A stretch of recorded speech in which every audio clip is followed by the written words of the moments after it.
Belanja online, kerja online, dating online, sampai-sampai sekarang heboh fenomenal ngemis online. Ngapain sih ya mereka ngelakuin itu? Demi viral.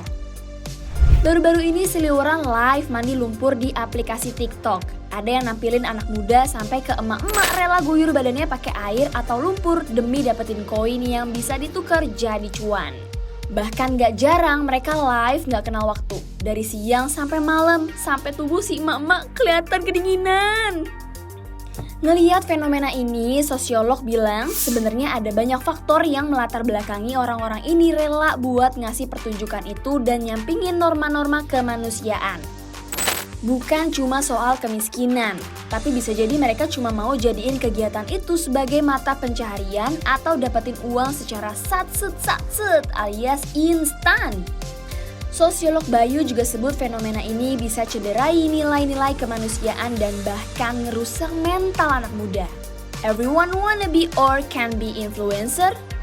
Menurut pengamat media sosial Ismail Fahmi, media sosial khususnya TikTok itu menimbulkan keinginan orang buat jadi influencer. Semuanya pengen dan jadi influencer. Dan biar jadi influencer harus menghasilkan viralitas. Ironisnya, rasa simpati dan kemiskinan jadi jalan ninja buat dapetin perhatian orang Indonesia. Menurut Bayu, orang Indonesia ini punya empati yang besar. Ini kelihatan banget dari cara orang-orang plus 62 ini ngerespon suatu kejadian kayak bencana. Konten viral di Indonesia juga sebenarnya bisa dibaca lewat karakteristiknya. Ismail Fahmi juga bilang sesuatu yang kontroversial dan emosional itu akan viral. Jadi dua hal ini nih yang banyak dicari. Faktor orang bikin konten viral ini nggak ngenal status sosial. Jadi nggak ada hubungannya. Mau miskin ataupun kaya, basically semuanya pengen viral. Terus gimana dong supaya konten kita bisa lebih bermutu? Jadi paling tidak ini usulan saya itu ke pemerintah.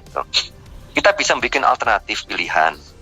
Mungkin ada bikin TikTok versi Indonesia, ya, di mana itu mengakses data TikTok ya pakai API-nya barangkali ya. Terus nanti ada dikurasi itu dipilih baik menggunakan secara manual atau redaksi kan gitu ya, redaksi kita memilih konten-konten yang bagus yang educated atau pakai AI kalau memungkinkan. Di mana di dalam konten TikTok versi Indonesia yang kita bikin ini isinya edukatif ya. Ya kayak tadi misalnya pilot, pendidikan, belajar macam-macam pokoknya educate. Apakah ini bisa dipaksakan? Nggak bisa. Tapi paling tidak yang kita sediain adalah alternatif. Pentingnya sebuah promosi juga harus dilakukan buat jadi solusi dalam fenomena ini. Konten yang positif harus bisa dipromosikan. Jadi nggak cuma konten yang kontroversi aja yang bisa for your page. Ismail juga sebut solusi ini harus didukung sama peran pemerintah. Kita mungkin cukup 10 orang aja misalnya start dari situ. Ya kan akhirnya terkurasi terus tuh konten-konten positifnya nggak. Habis itu karena ini programnya Kominfo misalnya, kerjaan pemerintah kan bisa kerjasama dengan Kemdikbud dan lain-lain mendistribusi aplikasi ini dipromosikan, ditaruh di Google Play Store dan lain-lain sehingga disosialisasikan ke guru, ke orang tua dan yang lain. Ini nih buat anak-anak kita gitu, alternatifnya ini gitu. Saya kira harus begitu.